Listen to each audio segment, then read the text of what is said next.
Hey everybody, welcome back to the channel. Hope you're having a good day. So I'm painting Dylan the Bard today. He's primed in Necrotic Flesh by the Army Painter. And we're going to be starting off with a scale 75 instant color called Corrupted Stamina.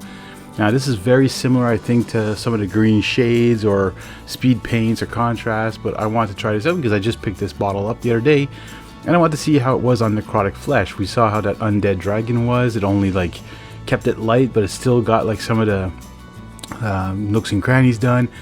This guy had a lot more like details on his robes, so I want to make sure that I really got into the crevices to really do that light and dark effect, and it gives out exactly what I wanted. The next instinct color we're using is Wild Beast, and we're going to be using this on his trousers and his boots. This is a very light brown. It's not super great on the Necrotic Flesh. I know there people are like, why are you using Necrotic Flesh as a primer when you're using instinct colors and that? Well, it doesn't matter, does it? Look at Sepia, how well it goes on. This is a Vallejo Game Ink. We're using that for that barrel that he's stepping on, or standing on, I should say. That looks great with that undertone of Necrotic Flesh. Now we're using just a regular war paint from Army Painter called Pure Red. We're going to be doing this on that satchel of his that he's got wrapped around him, or I guess belt-like thing. There's quite a bit of this. It's hanging out the sides, it's on the front, it's on the back. It goes all around his waist, so make sure you get all those areas. And I want to thank you guys so much for watching these videos and subscribing. We've hit the 700, getting closer to that 1,000. Don't forget, if we hit 1,000 by the end of 2022, there will be a giveaway on the channel to one of my lucky subscribers. Anyway, so hit that subscribe button if you're new, like 75% of you are, and hit that like button. The next war paint we're going to be using is Monster Brown from Army Painter, and this is going to be going on his lute or his guitar. We're also going to be doing this on his dagger, and he has this little pouch on his right hand side, just under his right arm, underneath the guitar. So you don't want to miss that. You'll see it coming up real soon. You know, other people would have probably changed colors at some point on some of these things, but when you're using one paint and you can get many things done at the same time, you might as well, right? There's no point in trying to figure out, oh, let's do this color here, that color there, and just get everything done at the same time. Alright, we're going to be using Fire Lizard next. This was supposed to be a very orangey color, according to the bottle. No, it's yellow-ish more. Anyways, I'll fix that later because his hat is pretty orange, but I'm using also this on the tassels or ribbons that he has all around the top of his coat there.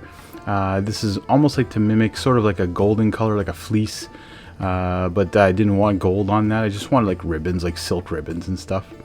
Now we're using some desert yellow, and we're going to be doing a trim of his coat with this. We're also going to be doing the actual like medals of those medallions that he's wearing and stuff like that.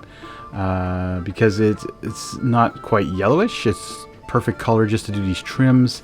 Again, you don't want to use like gold and stuff like that. This guy is not very ornamented. He's got some ornaments later on him. I'm also doing the tip of his lute here, just that's a different color than just the brown. And you don't want to forget this little part here in front. And as you can see here, I go and do all those little, I think these are medallions or ribbons or something. Maybe he won them, you know, for best bard, best singer at one of the folk fests. Alright, skeleton bone. Now we're going to be doing the fur around his hat. We're going to be putting on a wash on this later on, so you know it's a bright yes, but it'll be perfectly the way we do it afterwards.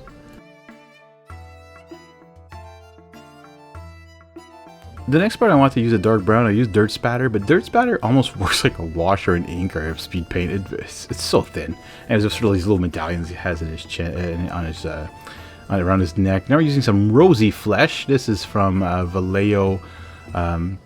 And it's very pink, by the way. It might not show on camera, but it's extremely pink. But he had these nice rosy cheeks, and when I put a skin wash on it later, it'll come out looking a lot better. Also, his beard is a different color, and his eyebrows too, but we'll get to that after this Rosy Flesh. By the way, it is a good paint, though. It is a good color if you need some pink for anything else, or like a very light pink, or as a highlight even. This would probably be good, actually. Barbarian Flesh now to do his whiskers, or his stash, and his eyebrows. It's a little bit darker orange. It has a bit of an orange tone to it, and that's exactly what I wanted, but I'll touch it up with some more orangey stuff later.